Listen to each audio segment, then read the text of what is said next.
겠습니다.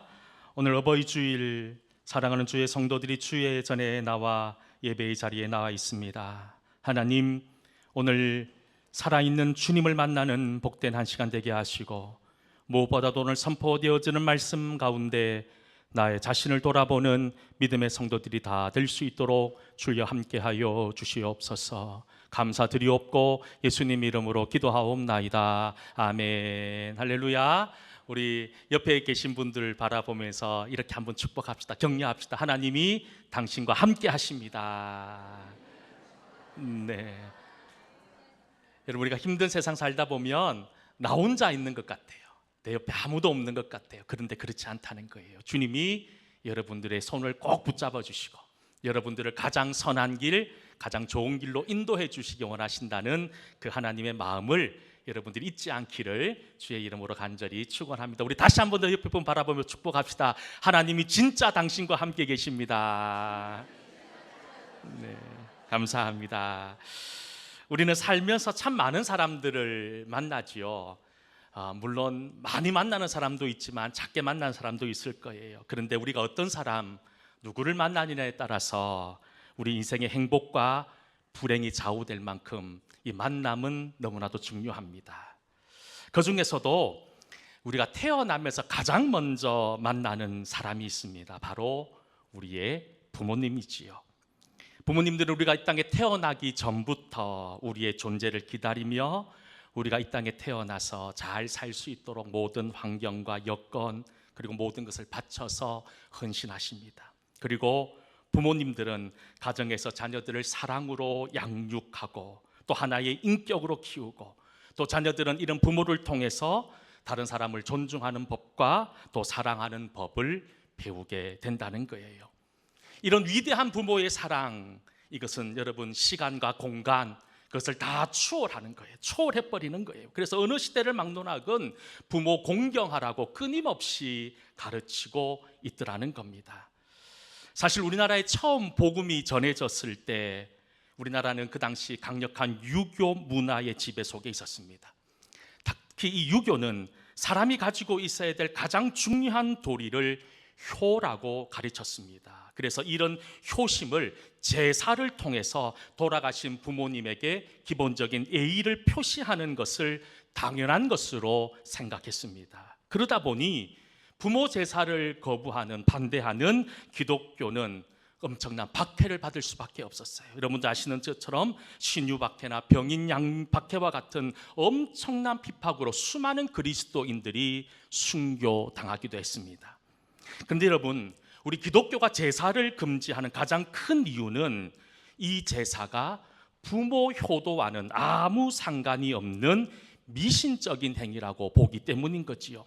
사람들은 제사 지낼 때 어떤 마음으로 제사를 지내냐면 우리가 제사를 지낼 때 조상신들이 와서 우리가 차려놓은 음식을 맛있게 먹고 그리고 만족하면 자녀들에게 복을 줄 것이고 좀 제사하는 정성이 부족하면 진노가 되고 화가 내릴 것이다라고 하는 이런 인간의 원초적인 두려움에서 제사가 시작되었다고 해도 과언이 아닙니다. 여러분, 왜냐하면 죽은 후에 천국이나 지옥으로 간다고 성경은 분명히 말씀하고 있고 이 세상에서 떠돌고 있는 혼령이 있다면 그것은 죽은 사람의 영혼이 아니라 타락한 천사의 영이기 때문인 거예요. 그리고 성경에서 기독교에서 말하는 효도는 살아계실 때 하는 거예요. 죽어서 하는 것은 의미가 없다는 거예요.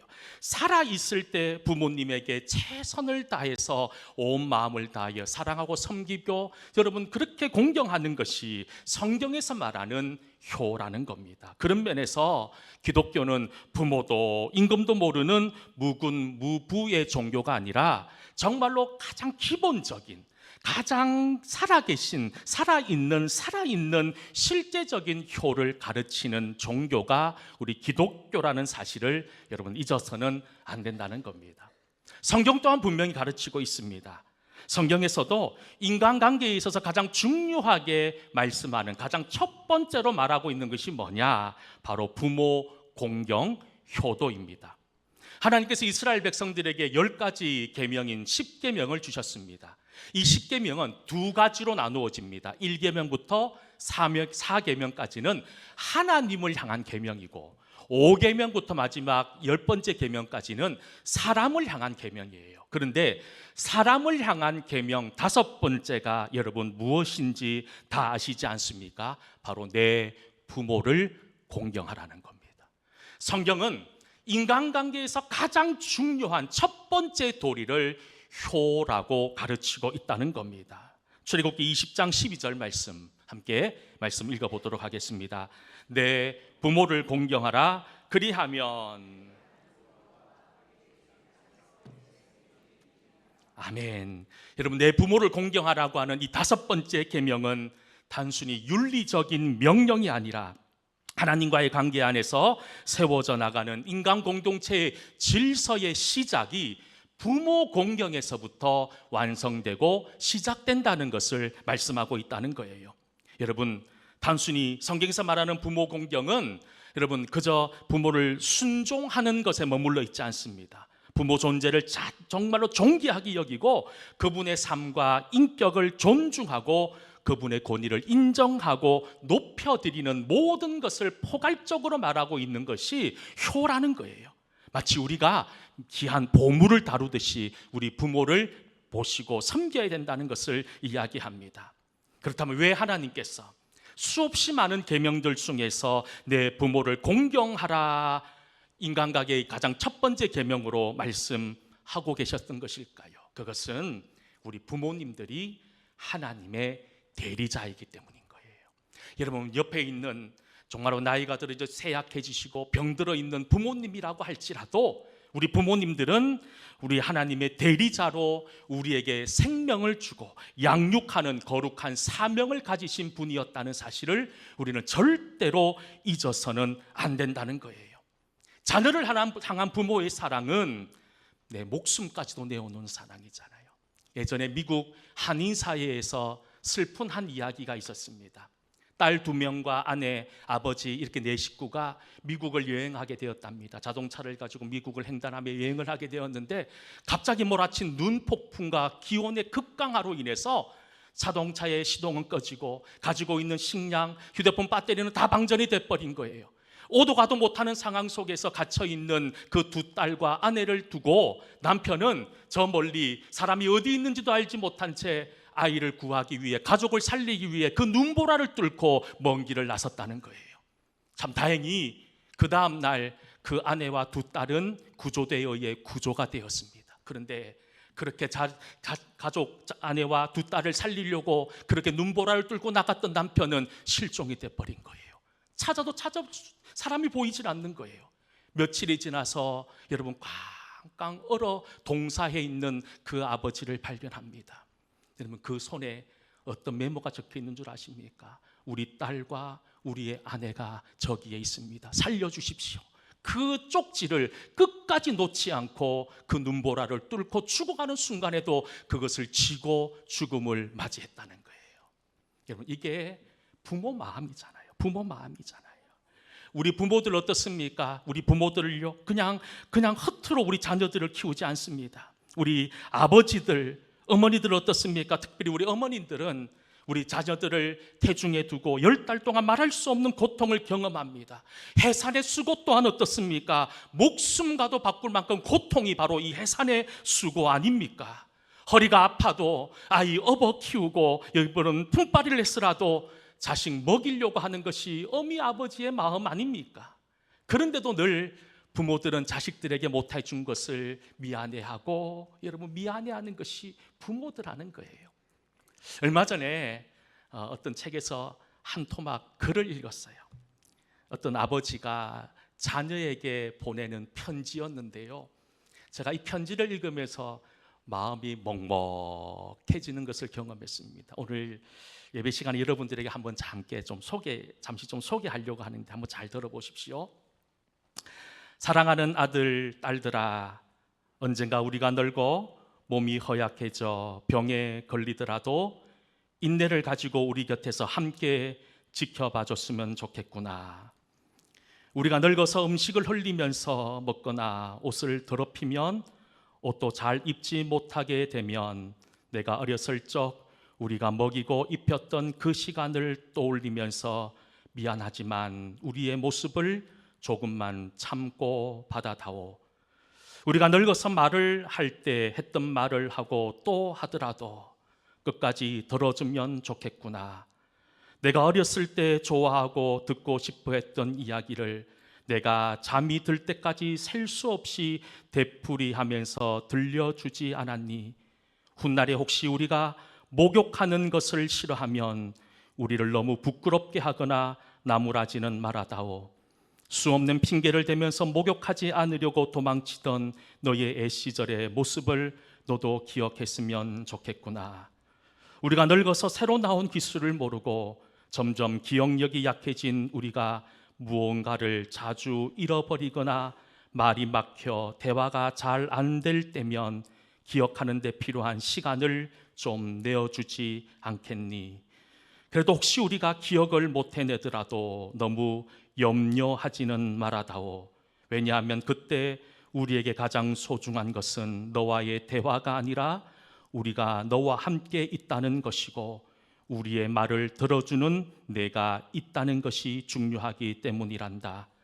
우리가 늙어서 다리가 힘이 없고 쇠약하여 우리가 잘 걷지 못하게 되거든 지팡이를 짚지 않고도 걷는 것이 위험하지 않게 도와다오.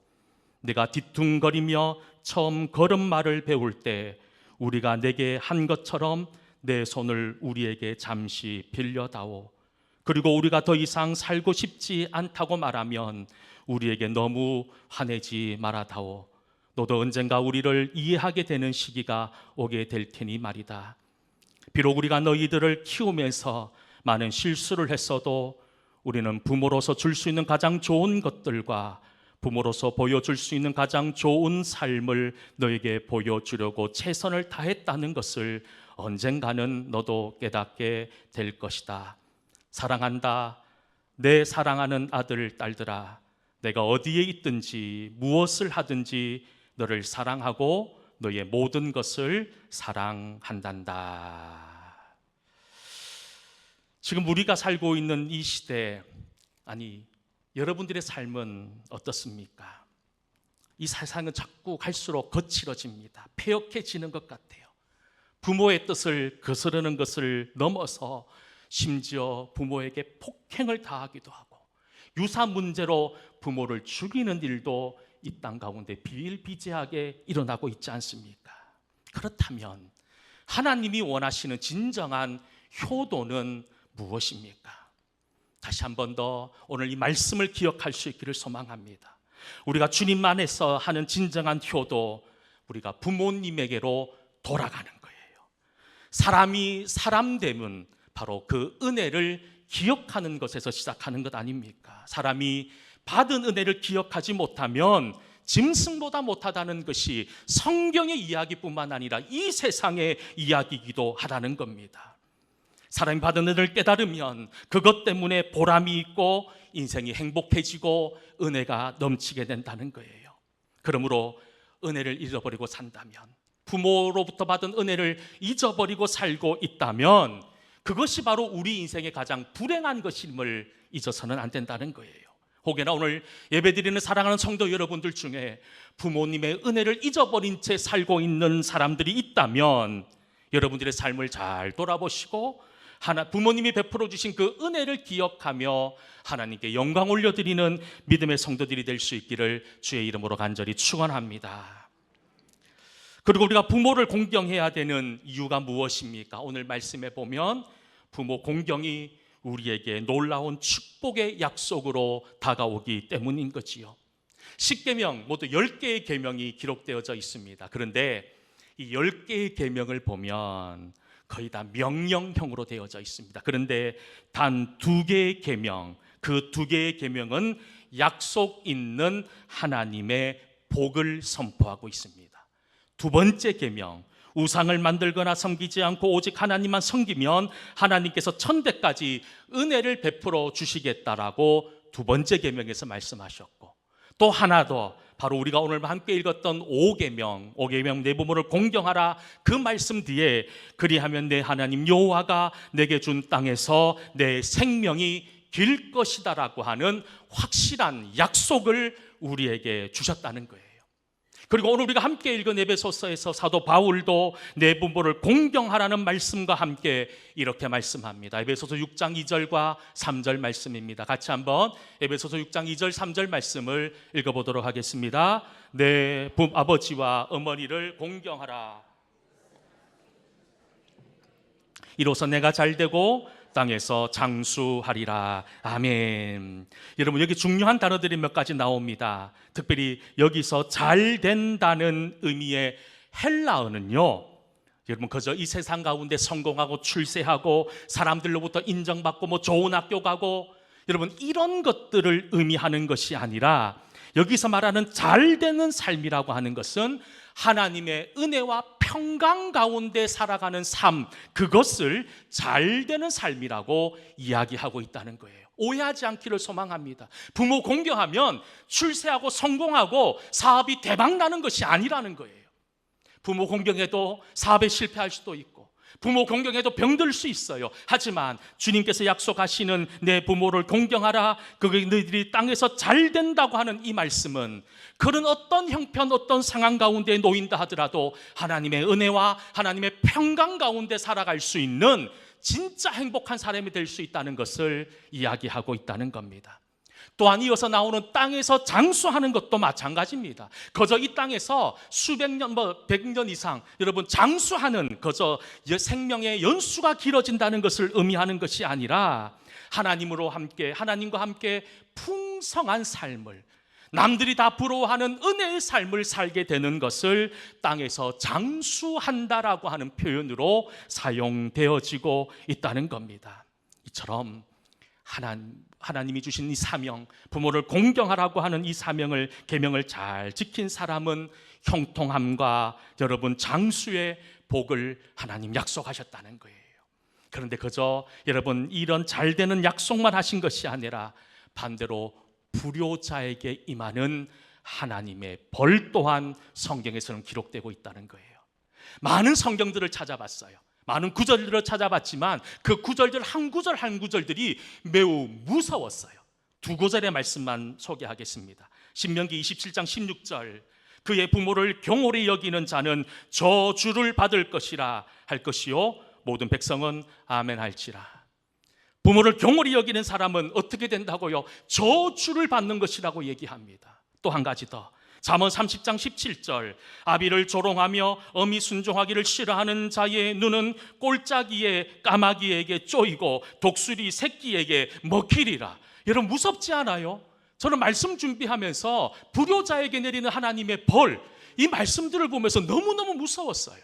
너무너무 무서웠어요. 여러분 이 말씀 외에도 부모 공경하지 않는 사람들이 받게 되는 무서운 벌들이 성경에는 끊임없이 기록되고 있다는 겁니다. 여러분 왜 이렇게 무서운 말씀들을 하고 있는 줄 아십니까? 제발 좀 부모 좀 공경하라는 거예요.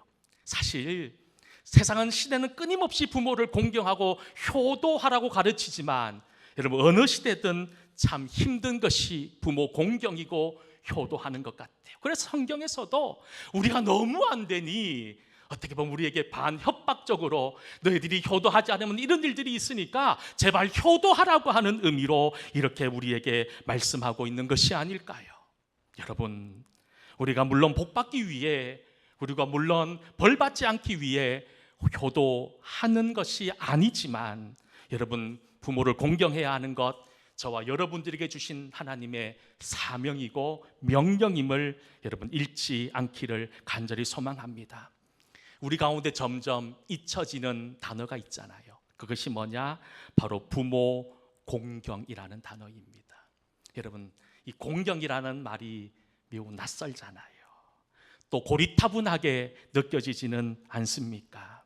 우리 시대는 부모를 공경하지 않아요. 부모를 인정하지 않습니다. 부모를 생각하지 않습니다. 그런데 여러분 이런 현상을 어떤 시대의 현상이라고 말하는 줄 아십니까? 디모데후서 3장 1절 2절 말씀, 말세의 징조라고 말씀합니다. 같이 한번 1절 2절 말씀 읽어보겠습니다. 너는 이것을 알라. 말세에 고통하는 때가 이르러 돈을 사랑하며 자랑하며 비방하며 부모를 거역하며 감사하지 아니하며 거룩하지 아니하며 뭐라고 말씀합니까?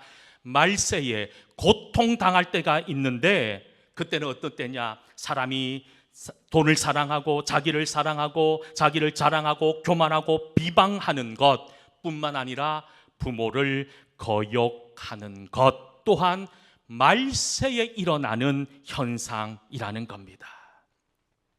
여러분, 우리나라를 지금 초고령 사회라고 이야기하죠. 65세 이상의 인구 비율이 7%가 넘으면 고령 사회라고 하고 15%가 넘으면 초고령 사회라고 이야기합니다. 이 기준으로 놓고 보면 우리 동성교회는 초고령화 사회입니다. 여러분, 제가 효도 관광을 준비하면서 70세 이상 어르신들 몇 분이나 되나 이렇게 세알려 봤어요. 50분 정도 됩니다. 50명. 우리 성도에, 우리 교회 가운데 등록되신 분들 엄청나게 많죠. 그나마 우리 교회는 조금 낫습니다. 양호합니다. 다른 교회를 가면 젊은 사람이 없어요. 가장 젊은 사람이 65살이라고 합니다.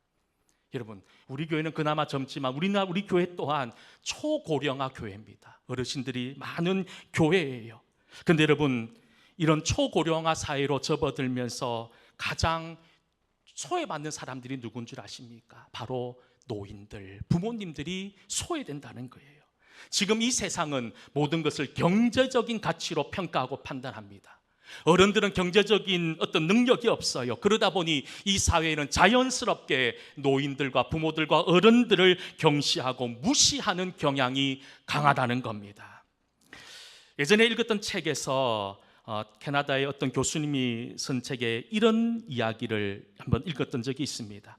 그분이 하는 말이 뭐냐 하면 연세 많으신 어르신들이나 부모님들을 무시하면 안 된다는 거예요. 그 이유가 재미납니다. 왜 무시하면 안 되느냐? 젊은 사람들은 두뇌라든지 기억력이 뛰어나지만 그에 비해서 어른들, 부모님들, 노인들은 부족하다는 거예요.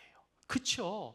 여러분, 사실 방금 했던 것도 돌아서면 잊어버리는 게 우리 어른들이잖아요. 부모님들이잖아요. 그런데 비록 기억력과 이렇게 두뇌의 순환은 늦을 수 있지만 노인들이 젊은 사람들보다 훨씬 더 지혜롭고 현명하다는 거예요.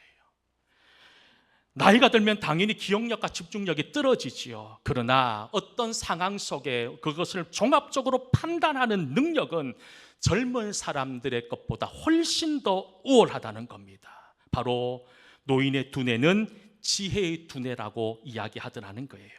우리가 잘 알고 있는 이스라엘이 남북으로 갈라지는 그런 아픔을 경험하게 됩니다. 솔로몬 아들 여로보암이 이스라엘의 왕이 된 이후에 이스라엘의 남유다와 북이스라엘로 나뉘게 되는데, 그렇게 나뉘게 된 가장 결정적인 이유가 바로 솔로몬의 아들이 노인들의 지혜를 무시했기 때문이었던 거예요.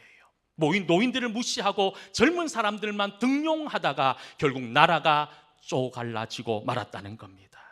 특별히 성경은 끊임없이 우리를 향해 노년의 지혜를 배우라고 가르칩니다. 그 지혜를 존중하는 삶을 말씀하고 있다는 겁니다. 그래서 여러분, 그저 우리가 이 어버이주일을 맞이해서 우리 부모님 잘 공경해야지, 잘 복양해야지, 비싼 옷, 맛있는 음식, 몸에 좋은 약들 사드려야지, 저는 그 정도의 효도를 뛰어넘어서 부모님의 지혜를 경청할 줄 알고 부모님의 지혜를 깨달을 수 있도록 우리의 마음을 열린 마음으로 다가가는 것, 이것이 진짜 효도의 모습이 아닐까요? 우리에게 이것이 부족하다는 거예요. 그저 부모님들 한 번씩 찾아뵙고, 자주 찾아뵙고, 그리고 여러분 좋은 몸에 좋은 보약이라든지 여러분 맛있는 음식 사드리고, 이것이 내가 다 한 거라고 생각하면 안 된다는 거예요.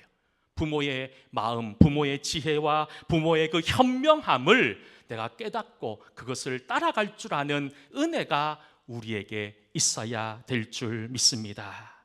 그런데 오늘 말씀에 보면 우리 부모 공경에 대한 이야기와 함께 부모님들에게도 이 사도 바울은 한마디 말씀하고 있어요. 바로 오늘 본문 6장 4절입니다. 에베소서 6장 4절 말씀 같이 한번 읽어보겠습니다. 또 아비들아 너희 자녀를 아멘. 사랑하는 부모 여러분들은 자녀들에게 어떤 유산을 물려주려고 합니까? 뭐 물질, 땅 아니면 재산들 물려주고 싶어 하잖아요. 그런데 성경에서 말하는 가장 좋은 유산은 믿음의 유산이라는 거예요. 여러분, 자녀들 온 가족이 말씀대로 은혜대로 믿음대로 살아가는 것이 가장 큰 복이라는 겁니다. 그래서 바울은 우리에게 이야기합니다. 부모된 우리에게 주의 교훈과 훈계로 자녀들을 양육하라라고 말씀합니다. 여러분, 지금 여러분들은 주의 지혜와 주의 교훈과 훈계로 자녀들을 양육하고 자녀들을 키우고 있으십니까? 아니면 세상의 논리와 세상의 방법으로 자녀들을 양육하고 있습니까?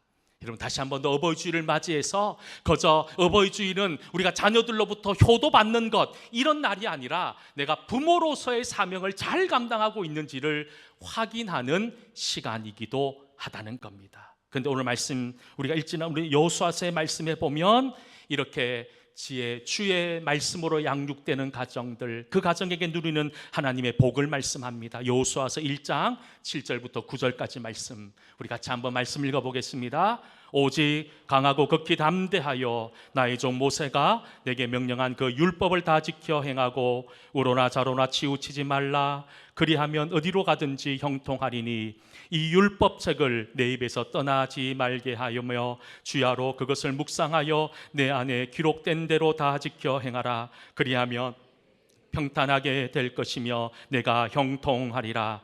내가 내게 명령한 것이 아니냐. 강하고 담대하라. 두려워하지 말며 놀라지 말라. 내가 어디로 가든지 내 하나님 여호와가 너와 함께 하느니라 하시니라. 아멘. 자녀된 여러분, 부모님을 공경하기를 축복합니다.